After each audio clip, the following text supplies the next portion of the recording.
Hi guys, it's and this is my dog. it's Cooper and Daddy, and we're doing another book review. That's still my daddy. And Cooper has his dog today that he got at Build-A-Bear factory, right? And it's raining. It's raining here in Vermont too. We're outside. Cooper ate his lunch under the carport today, in the rain, right? But protected because he was under the carport. So today we're reading How I Became a Pirate by Melinda Long, and it's illustrated by David Shannon. There's really good artwork on the cover and on the reverse of the dust jacket. So, here we go. For everybody. I'm in my daddy. Okay, ready? You gotta be quiet, right? How I Became a Pirate by Melinda Long. Pirates have green teeth when they have teeth at all. I know about pirates because one day, while I was on the beach building a sandcastle and minding my own business, a pirate ship sailed into view. I knew what it was because it had a flag that had a skull and crossbones on it, and because I could hear the pirates singing, "Yo-ho! Blow the man down. Blow the man down." That's right, good job. Although they were a little off-key. I tried to tell Dad, but he was busy setting up the beach umbrella. And I tried to tell Mom, but she was too busy slathering my baby sister with sunblock. So I went back to my sandcastle, but I kept an eye on the pirates. By now, they were rowing to shore.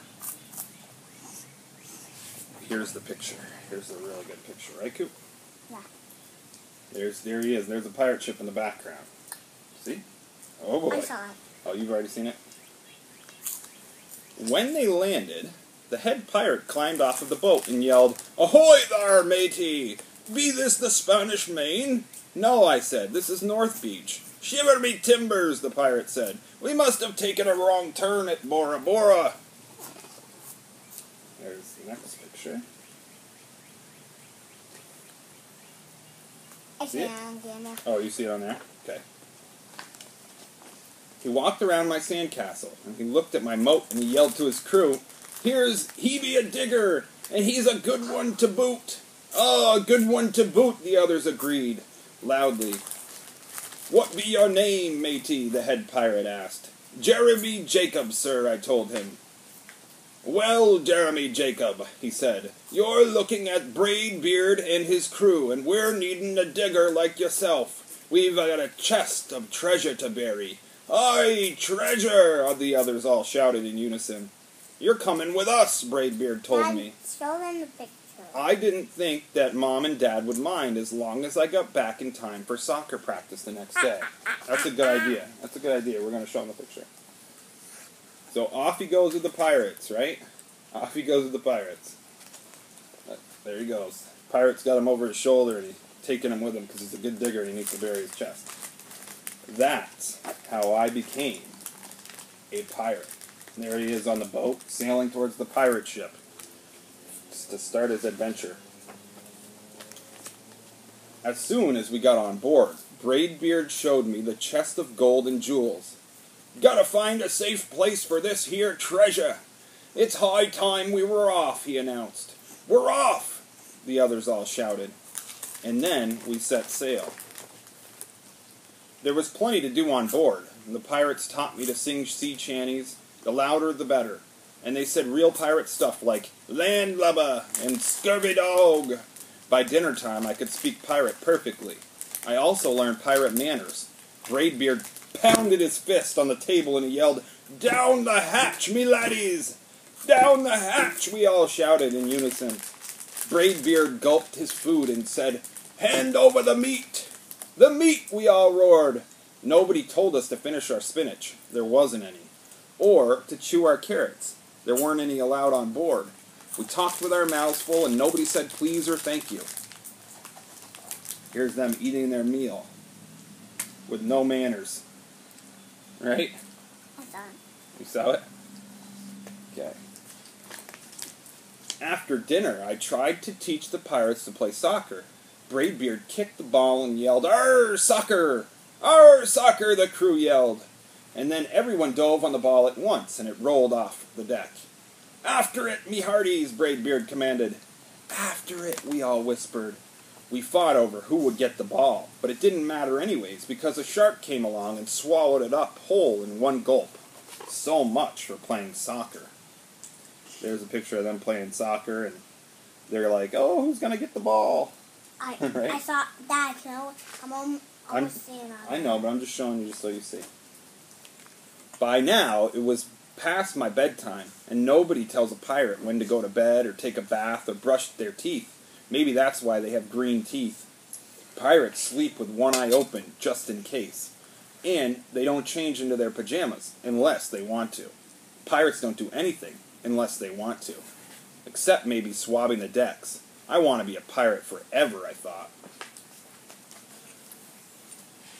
And here's the picture of him getting ready to go to sleep, or trying to, but looks like he's getting a little bit distracted by a pillow fight or whatever else is going on board with those unruly pirates, right?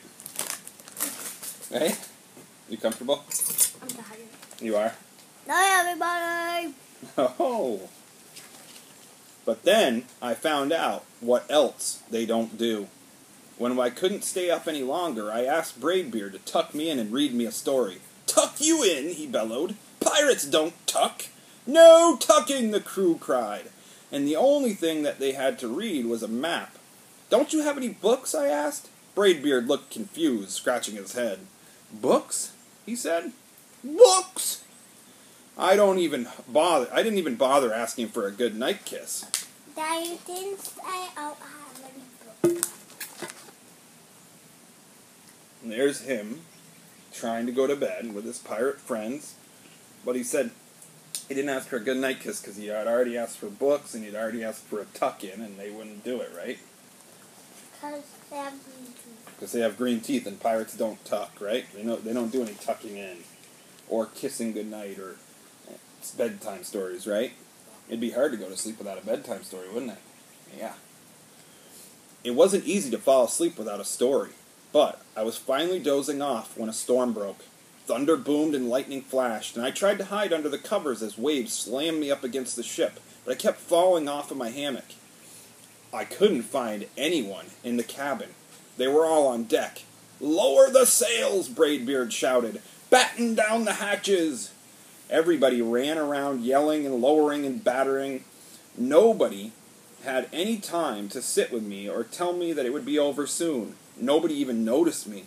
I decided then that I didn't want to be a pirate after all. Here he is, trying to get someone's attention from the deck below, while everybody else is running around lowering and battering and shouting, right? While they're trying to batten down the ship, and they're running around yelling and battening and lowering sails and trying to prepare themselves for the big storm that's taking place. See what I mean? There's waves coming up over, and there's wind, and he's all like, oh my goodness, what's going on? I better hold on tight. I can't be a pirate. I can't deal with this. Braidbeard's, whoa, right? Blowing around in the wind. Just then, flash, crash, crack, lightning hit the mast and split it right down the middle. What do we do now? Yelled one of the pirates. We'll have to turn back, called another. But the treasure, hollered Blackbeard. Where will we bury the treasure? I stepped forward. Maybe I can help, I shouted over the wind. I think I know the perfect digging spot, I said. And there he is, taking his opportunity to yell to the pirates to get their attention and maybe redirect their travel, right? Yeah.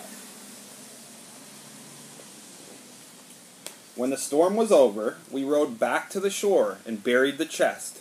We drew a map so we could find the treasure again, but I didn't think I'd need it. There's the map that he drew. Looks like there's a house there, and there's the pirates with the treasure on their back, carrying it across the lawn. Oh, we know they're at home now because it has a picture of his house, right?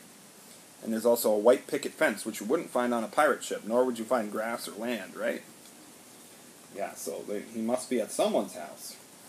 Hopefully his own, right?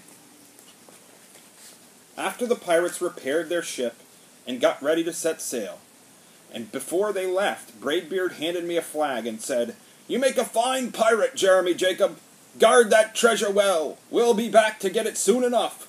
Soon enough, the crew repeated behind That him. was And if you ever need us, Braidbeard added, just run the Jolly Roger up that yonder pole. Up that yonder pole, the others shouted. And maybe I will, but not today. Because today, I have soccer practice. And notice this is really cool. He plays for the Pirates. There's his pirate shirt. Right, Coop? Yeah. So, that's the end. He decided not to be a pirate, and he got home by using his digging skills that the pirates knew he was good at, and they buried the treasure in his backyard. And Jeremy Jacobs got on the ship, stayed with the pirates for one day, got to practice on time. That was How I Became a Pirate by Melinda Long, and it's illustrated by David Shannon. It's a great book. I recommend it. Yeah, can we watch the video now? It's very cool. We will. Say bye to YouTube. Bye, YouTube. Bye, you stinking YouTube. You scurvy dog, right? Right? Bye, you scurvy dogs. Scurvy dog. Landlubbers and scurvy dogs. Until next time, we're signing off. Cooper and Daddy will be sailing the seas in the high storms in search for buried treasure. And look for golden nuggies. That's right.